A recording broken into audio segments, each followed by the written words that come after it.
So I know this is only the first issue of the comic, but I feel that Rebecca Sugar needs to know that this exists as soon as possible.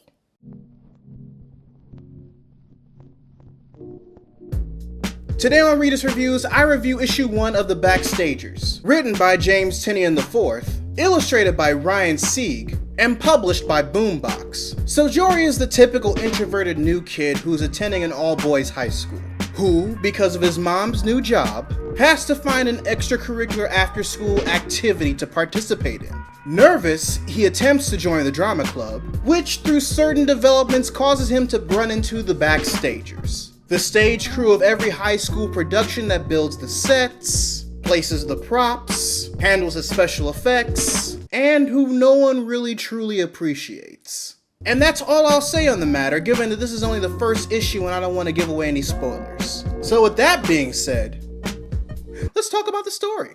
So readers, I'm just going to be honest with you. This has to be the cutest thing that I have read all month. And given the fact that I personally have a background in theater, not really behind the scenes, I was more of an on the stage type of guy, I found the story to be slightly relatable. And given the stories and the comics and the books that I've read over the past few months, finding a relatable story was interesting.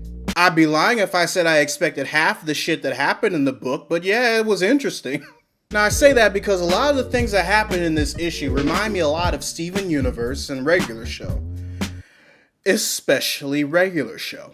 I also enjoy that it was a one-shot that actually introduced Jory into this world, because it allows us as readers to learn more about the world at the same pace and time as Jory, which I thought was pretty clever on James's part. And speaking of James, I just want to give him props right quick, because this book just proves how versatile of a writer he is. Well, what do I mean by that? Well, I mean that the person who wrote this story is the same guy who wrote the crossover to Batman and Teenage Mutant Ninja Turtles, Constantine's run during the New 52, and The Woods. And I'm currently reading The Woods, and I can assure you, The Woods is no Backstagers.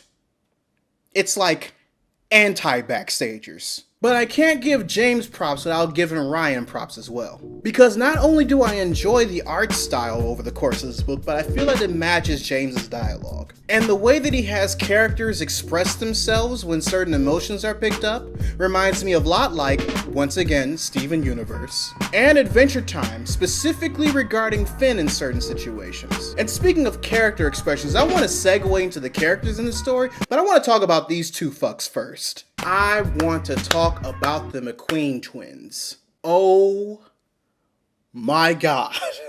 It was like somebody took the Lotus twins from BioShock Infinite and infused them with the theatrical personality of James from Team Rocket. They're snobby, they're arrogant, they're flashy. And from the moment that I saw them on the first panel that they were in, I immediately fell in love with the fact that they were the antagonists of this series. I can also say that I'm anticipating seeing Jory develop as a character as well. It's like I said before, because we're learning about the world of the story at the same time that Jory is, it was definitely easy for me to place myself in his shoes given the situation that happened over the course of the story. We also got a look at Aziz's personality as well, and I found it interesting that he was very matter-of-factly, if matter-of-factly is a word. It was like somebody packaged the personality of a stoic person and wanted to study for a test in the same box as the sternness of a strict father. But it's wrapped in a bow that reminds you that he's still a high school kid, so it's not overbearing. Hunter, I thought, was a very interesting take on the role of a leader.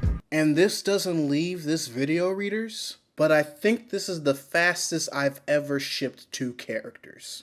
I don't know what that says about me as a human being, but I am aware that I should feel a certain type of way. I just don't know what that way is yet. Unfortunately, outside of being the techie of the group, there wasn't enough of Beckett's personality for me to get a read of. But hopefully that changes in future issues, which I'm sure it will. And Sasha...